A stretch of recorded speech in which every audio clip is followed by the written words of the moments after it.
Good morning. I'm so happy today to introduce you to my blonde Dallas friend. I don't know if you actually live in Dallas, Mitzi, and she's called Mitzi. Is that a family name, Mitzi? Was that a family name?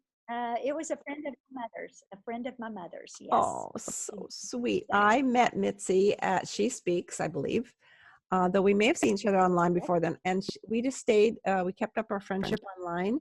She's a writer, she's an educator, a school administrator, wife, mother, grandmother, and just came out with a second book. So, Mitzi, if you just tell us a little bit more details about your family, where you're from, and then your ministry, and then we'll get into the legacy questions. okay." Yes, I'm Mitzi Neely. I actually live in East Texas, Longview, Texas, and it's Oh, a couple of hours west of the east of the Metroplex, and so it's just a quick drive to get there. But I've been married for 39 years, wow. and I'm stepmother of two grown sons, and then my husband and I have a daughter, and then all total we have six grandchildren. But my daughter and her husband have a little 4-year-old granddaughter that we get to see a lot. Okay. And so I've also served in the school system, the Texas public school system, for 39 years also. And I'll actually start my 40th year July the 1st. Oh my. So I'm the assistant superintendent at an East Texas school district. And I actually 3 years ago went back to the classroom to Hmm. help at our middle school campus. And so I teach a period every day. And this coming fall, I'll teach 2 periods a Wow. day Of in what? addition to all of my other office work. Journalism, actually, Oh, writing. And for wow. high school credit, yeah, for high school credit as eighth graders, Wow. they'll take a course. So yes, so I Hmm. have a good time there. My ministry I created in 2015. It was really just God prompting me to do that. It's Peacefully Imperfect Ministries, and it's about joy. It's about just refreshing ourselves and being renewed and restored and bringing joy to everyday life. And so I've actually just written it's my third book. The first book was A Thankful Heart, 30 Days to the Grateful Life. A second book was Dwell in the Psalms with my friend Jana Kennedy Spicer. And Oh, Jana did the artwork, etc. And then this book just came out probably 2 weeks ago, and it is Joy for Everyday Living, wow. despite our circumstances of not always living joyful. Wow. So, or not, So not always living joy practical. filled. Well, I want to go Yes. back. And I want to go back to the fact of you are an administrator, but you're in the classroom. I just think that's so important. I was a high school teacher for 10 years, and to have a principal who understood what it was like in the classroom made all the difference. And I think they are privileged to have you, and it's not a demotion. It's what you were meant to do, was to pour your talents and life into these eighth graders. I taught ninth graders, and they will suck the life out of you because they need us so badly. And I thoroughly enjoyed most of it, except for grading papers. So terrific that you're doing that. And then, so repeat the names of the books right one more time, and then I will put them in the show notes. okay, the first book is a Thankful Heart, 30 Days to the Grateful Life. And then the second book was Dwell in the Psalms. And then the third book that just came out is Joy for Everyday Life. Mhm. They all can be found on my book page, and they all are on Amazon. So either way, but yeah, so it's been out about 2 weeks. So I'm Congratulations. very excited.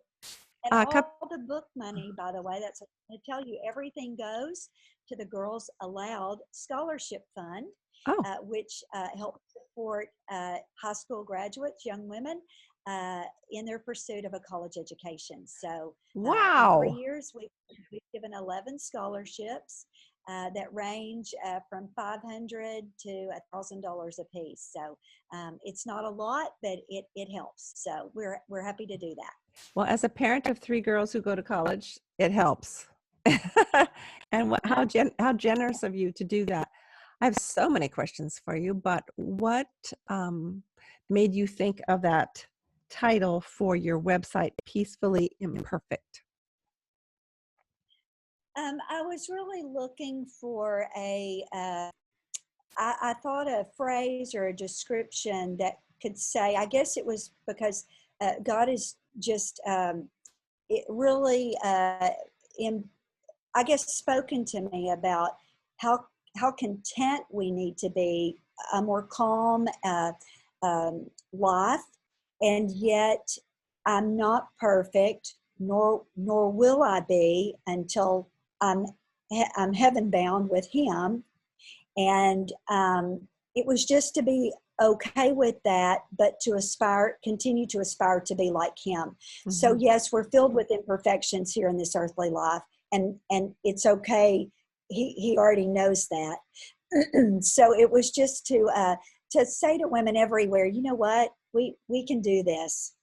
He's not looking for us to be perfect. Mm-hmm. He's the perfect one, and Mm-hmm. we can depend on Him. So it was Mm-hmm. just to live that calm life and to be content, Mm-hmm. and yet to know and to recognize, and it's okay. Those imperfections are just what they are. It's okay.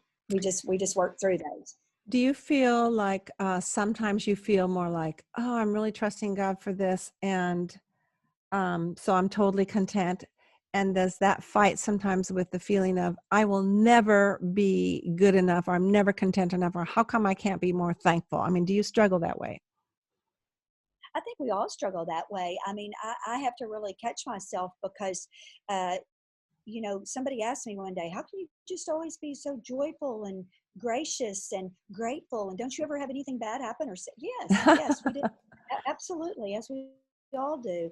But that's the first thing I do when I pray is I always thank Him first Mm, before I ask for anything, before I put any kind of petition or prayer request before Him. I try to always thank Him for another day, for where I am, and for the opportunities that He gives me.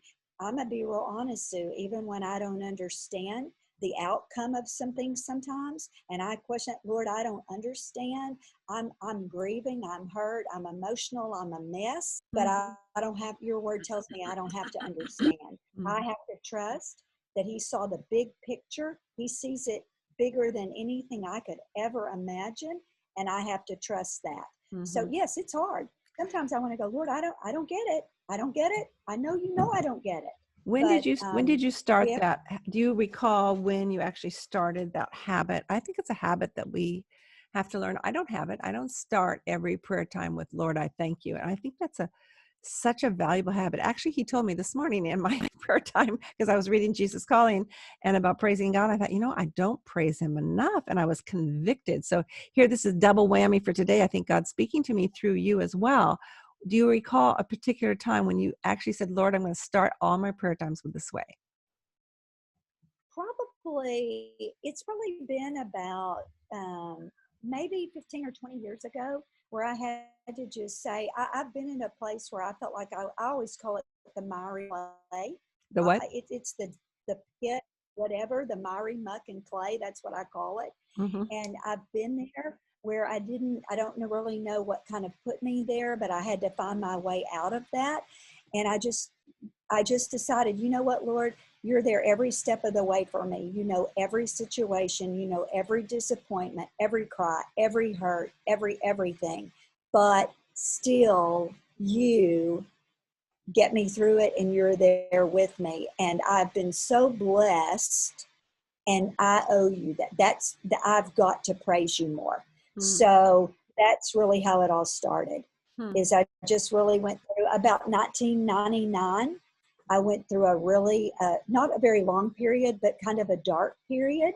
And everybody used to laugh and say, "Oh, it's not depression," and I don't even know if we can call it that.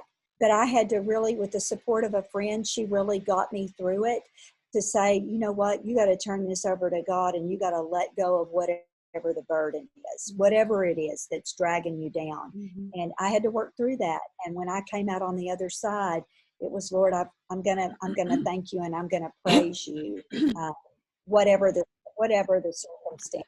Do you That's what we're called to do. do you ever have the idea that, man, that could happen to me again?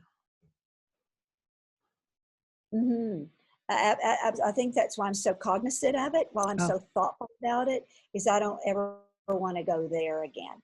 Hmm. Those few months, I continued to work, continued to be a mom and a wife, and to take care of all my responsibilities. And they didn't even know that I was hurting and suffering and whatever inside. I kept that so bottled up, Hmm. and because I didn't want anybody to know that. And I knew finally when it spilled out to a very dear friend, and she's like, we're going to get a handle on this. And I've just never looked back. But Wow. yes, could it happen again? Absolutely. Hmm. Yeah, it could. Well, and women need to know that they will survive things like that, and that they're not a bad Christian for having Nope, dark thoughts. I think mental nope. depression has a stereotype about it that people say, well, you're a Christian, you should be praising the Lord all the time. Yeah. And so Doesn't people, mean yeah, we go don't ahead. walk through the valleys. Doesn't Hmm. mean that we don't walk through the valleys. And, Hmm. it was probably what brought some of that on was overwhelm and an overload maybe at my school job at that point, and all the things I was handling. I let it get out of control, Hmm. and then my brother died unexpectedly, and Oh. so I had a death right on top of that, Hmm. and it took me a few months, but I continued to do my job. I continued to work. I continued to be the mama and the wife and Hmm. take care of responsibilities. But I was also working through this too with Hmm. God's word, with the Well, scripture. well, you didn't have any space in your life to be able to go through that grief because of all the other responsibilities. And isn't that just like a woman to say, well, I can do this, just add it on, just add the pile on my back instead. So what's your view of, there's a lot of talk about self-care. What's your view of self-care, and how does it, how do you relate I to that when you probably hear that? I probably don't do as good a job as I need to, but I do try to.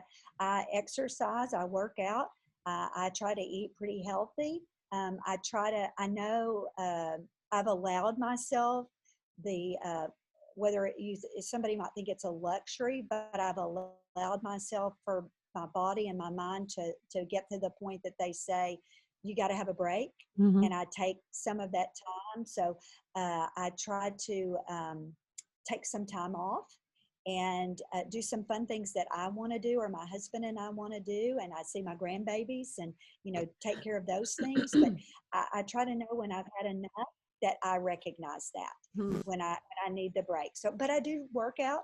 I try to get enough sleep. I try to eat healthy, and just to know that I have to have a break when I've had enough. Yeah. Don't you feel, Mitzi, that some of us, we feel we can do everything, and to a breaking point, and that's really a misuse of who we are in Christ, because God says we're supposed to depend on him, and yet so many people depend on us. So what would you say your legacy is that you want to pass down to those you know and love? Um, Now I was really thinking about this, and I thought, first of all, I think that I'm a woman of faith, and that I'm a daughter of the King. That's first and foremost. And even in our lives, it's God first, our family second, our jobs third, etc. And that is the way it is at my school district. That's from the top down. That's the way it is. But my faith in God. I've worked an entire lifetime to build my character and my integrity, and I aspire to be like Christ. I won't ever get there in this earthly life, but I have something to aspire for or toward. I find it very much a blessing and a privilege to be kind and compassionate and gracious, and to build up and encourage confidence in people. And I think that's why I still love the classroom, is because I get that opportunity to do that.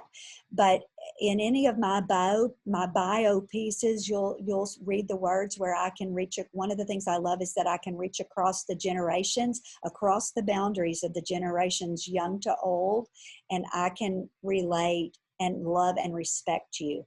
And that's probably a gift from all those years of teaching, but also as I've aged, and then the friends in the different age categories, I don't have a hard time relating to lots of different ages of people.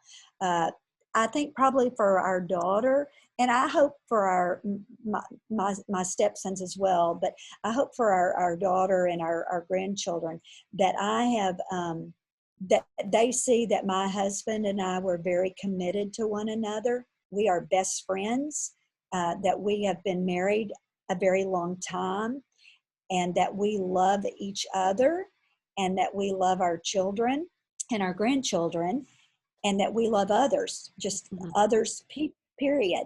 So, I'm praying for our children that they see that, and that they, when I leave this earth, at whatever time or year that God picks, that is that people, my daughter said, my mom was a godly woman and a godly mother. Right. And she loved Christ just as he loves us. And so I want that for them. And I want them to know him like I know him. And so it's just all those pieces together, to be thoughtful, what he gives us and provides us, to be very thoughtful about that, to utilize that the way he wants us to, and to be content. And I've said it in my newest book, it's our joy-filled life is because of our relationship with him. Didn't say that everything's going to be perfect and rosy and, whatever. There are going to be some tough times, and there have been some tough times and some challenges and some tragedy, etc. But at the end of the day, I belong to him. At the And end of the day. at the end of the day, I still belong to him, and he's going to get me through whatever any of those things were and are. I love that. It reminds me of what I read this morning in Ephesians, I think it was the New Living, Ephesians 1, before the world began, I loved you. And that is our identity. And there's so much talk about identity in today's world. But at the end of the day, we belong to God, and our identity helps us know how to act towards other people, even when we mess up, like we go and ask forgiveness. I liked what you said earlier about you hope that your daughter will say this perhaps at your funeral or after you're gone. I think it takes a certain amount of courage. I'm not sure I have that courage yet to ask my kids if I would go to each one of them, if could you write right now one sentence about how you would remember me? Well, after a big fight or disagreement, I'm not sure I'd want to ask that question. But we do have a tendency to remember the good parts version. I don't know if you've ever read the book, The Princess Bride. It was a book before it was a movie. And he had two endings to the book, and one was the good parts version. And so we use that expression, oh, well, we just remember the good parts version. Like our creative memories are like, oh, mom never did that. Oh, yes, she did. So, of course, we can't really control what our kids will think about us, but they have their own thoughts, but we can build into those stories right now. Like we need to be building into the end of our story by what we do today. So what are you doing today to currently passing on? I know you're sweet and you're gracious and you're depending on God's word and the fact that you belong to him, but are there practical things that you're doing to help ensure that kind of an end story?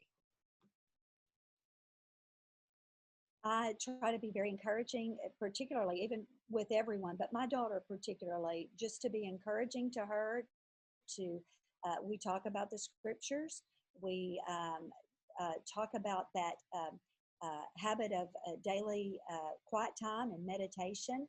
I'm not always, but I try to be pretty calm with her. And I'm going to tell you, if there's a disappointment on her end, I feel it 100 times on my end as the mama. Yep. And I have to remember to be calm so that I don't get her fired up and riled up and upset. I don't want to do that. Yeah. But it's that, I want, Lord, just, I want this so much for her, but I have to depend on him. But it's those little day-to-day things, the blog post I write, the ministry part of things that I do, the invitation for her to come alongside me and write with me Wow. sometimes, which we've got a little small project going right now.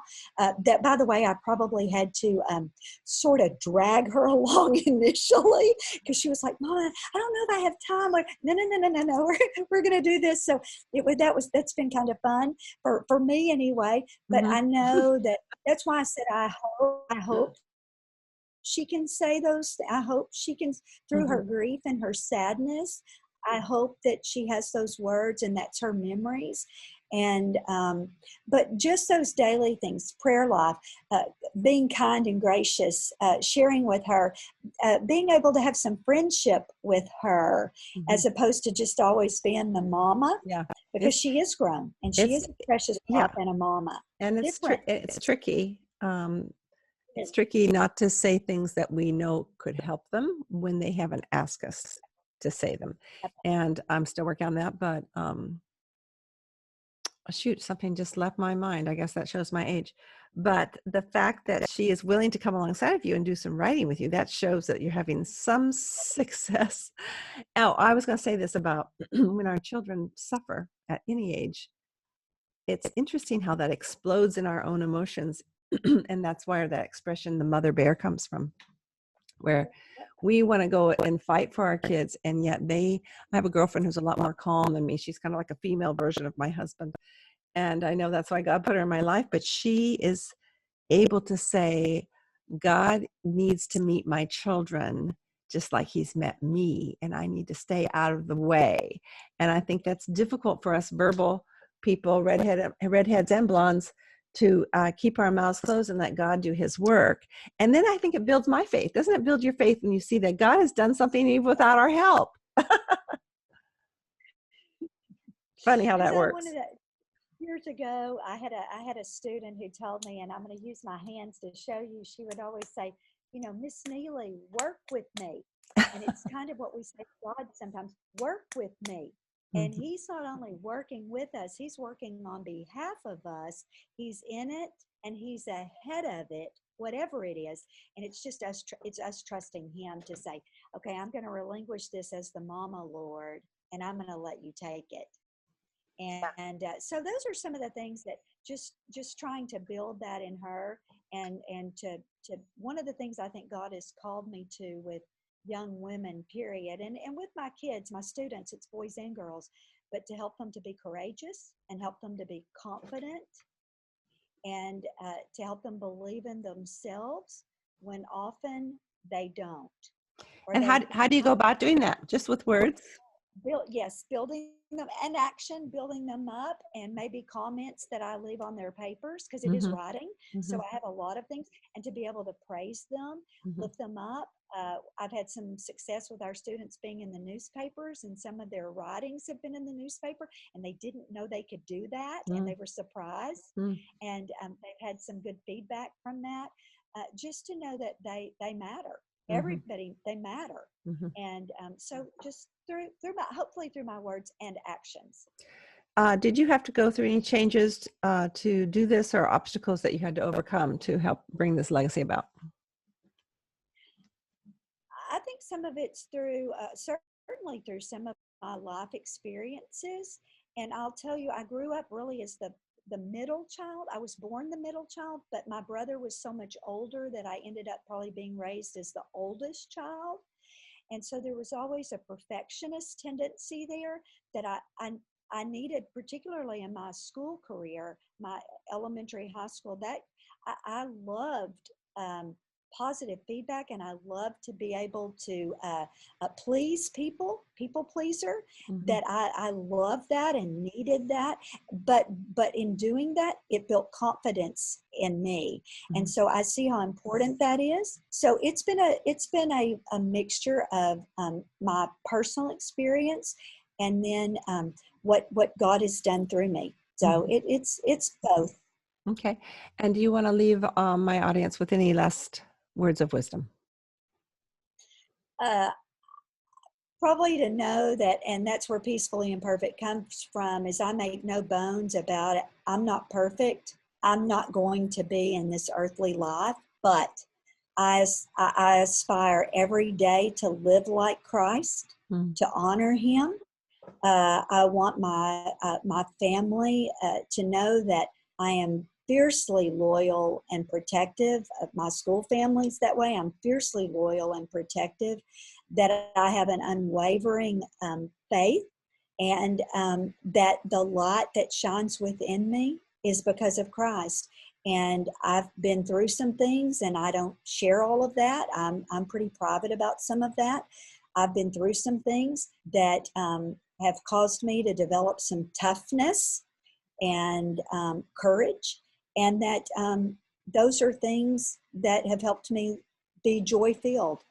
Mm. Even when you think, "Oh, you can't do that and be joy filled," that's not an earthly joy filled. That's an eternal, Mhm. a link to Christ that's joy filled. So don't be too hard on yourself. Don't beat yourself up. Um, I've had those same tendencies. Lord, I'm not worthy of this. No wonder I didn't get this, or I didn't make it, or this didn't happen. I don't have it. I just, and that's not what He wants to Mhm. hear from us. He does not want us to. He made us, and there's nothing about us that's not His total creation. Mm.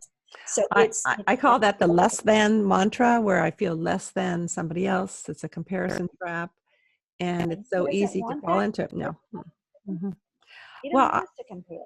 I love how you just said that God has brought you through some dark times, which has developed courage. And because if nothing bad ever happened to us, we really couldn't speak to someone else, be joyful in all things, because it would be almost fake. So even though I'm sorry that you went through hard things, and I'm sorry that I go through hard things, it's really where we get our best learning experiences. And on that great note, I want to say thanks again, Mitzi, Neely, and I'm going to be giving away one of your books later this week, hopefully, when this is broadcast. And just leave a comment either on the podcast notes or on my blog, and we'll pick a lucky winner.